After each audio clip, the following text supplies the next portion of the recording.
बिस्मिल्लाहिर्रहमानिर्रहीम। अस्सलामुअलैकुम एवरीवन। उम्मीद है आप सब खैरियत से होंगे। जैसे कि हमने चैप्टर स्टार्ट किया हुआ है अबाउट एवोल्यूशन। लास्ट लेक्चर में हमने देखा कि evolution of eukaryotic cell from prokaryotic cell, यानी कि प्रोकैरियोट के सेल से किस तरह से यूकैरियोटिक सेल इवॉल्व हुआ है। तो आज हम जो है वो एक हाइपोथेसिस पढ़ने जा रहे हैं, दैट इज़ एंडोसिम्बियोट हाइपोथेसिस।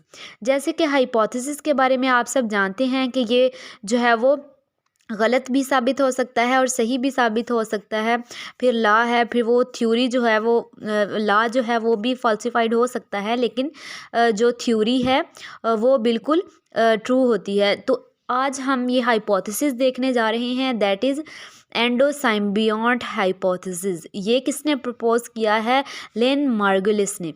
ठीक है, लेन मार्गुलिस ने दिया है। This theory has two concepts. ठीक है, ये जो थ्योरी है हमारे पास एंडोसिम्बियोट थ्योरी, इसके दो कॉन्सेप्ट्स हैं। एक है इन्वेजिनेशन और एक है इंजेशन। ठीक है, अगर हम बात करें इन्वेजिनेशन की, तो हमारे पास ये एक सेल है। ठीक है, ये जो है वो अंदर की तरफ क्या हो रहा है, दब रहा है, यानी इन्वेजिनेट हो रहा है अंदर की तरफ। इस तरह से जब ये ज़्यादा जगह से इन्वेजिनेट होता है तो ये जीनोम बन जाता है। ठीक है, इस थ्योरी के अकॉर्डिंग। ठीक है, इस कॉन्सेप्ट के अकॉर्डिंग, दो कॉन्सेप्ट है इसमें।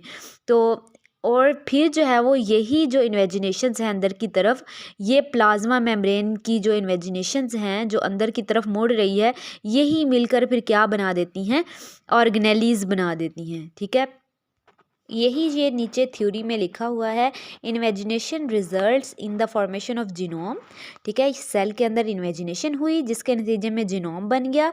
ठीक है, और double membrane bounded organelles are formed, और इसी के नतीजे में फिर इस तरह से जब ज़्यादा इन्वेजिनेशंस हुई प्लाज्मा मेम्ब्रेन की, तो अंदर की तरफ क्या बन गई, ऑर्गेनेलीज बन गई। ये हमारे पास इन्वेजिनेशन का कॉन्सेप्ट है। ठीक है, फॉर एग्जाम्पल जैसे कि अंदर सेल के अंदर माइटोकॉन्ड्रिया बन गया, क्लोरोप्लास्ट बन गया। ये सारे जो है वो किसके नतीजे में बने हैं, सेल में प्लाज्मा मेम्ब्रेन इन्वेजिनेट हो के अंदर की तरफ ये ऑर्गेनेलीज बनाती गई, और इस तरह से सेल के अंदर माइटोकॉन्ड्रिया और क्लोरोप्लास्ट वगैरह बन गए। तो ये हमारे पास था पहला कॉन्सेप्ट इन्वेजिनेशन का। फिर आता है हमारे पास दूसरा कॉन्सेप्ट इंजेशन का। यहाँ पे हमारे पास क्या होता है, ये एक अमीबॉइड सेल होस्ट है, अमीबा है।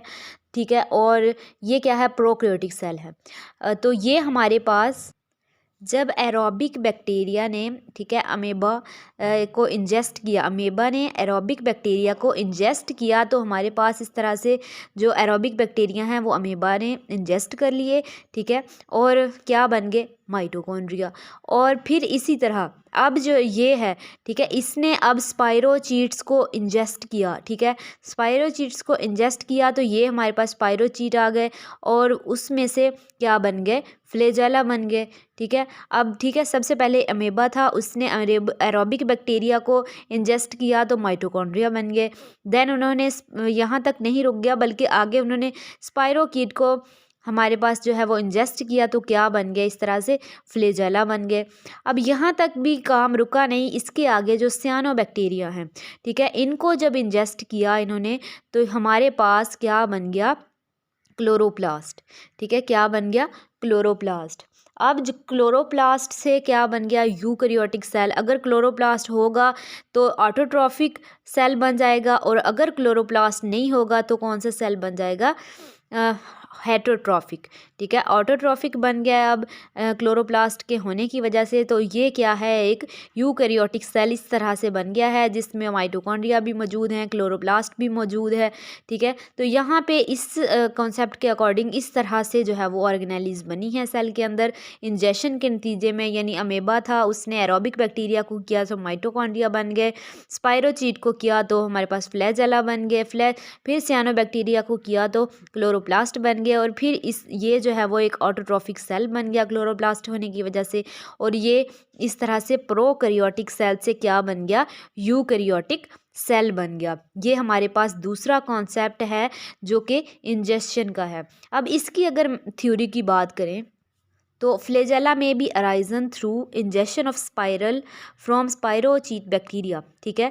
तो अब ये जो फ्लैजेला बने थे, सबसे पहले हमारे पास एरोबिक बैक्टीरिया से माइटोकॉन्ड्रिया बन गया था, उसके बाद फ्लैजेला कैसे बने हैं, स्पाइरोचीट जो है वो बैक्टीरिया उसको जब उसको इंजेस्ट किया तो क्या बन गए हमारे पास, फ्लैजेला बन गए। फिर माइटोकॉन्ड्रिया में have arisen from injection of aerobic bacteria, सबसे पहले जो माइटोकॉन्ड्रिया बने थे वो एरोबिक बैक्टीरिया से बने थे, फिर फ्लैजेला, फिर क्लोरोप्लास्ट किससे बने हैं, arisen through the injection of सियानोबैक्टीरिया।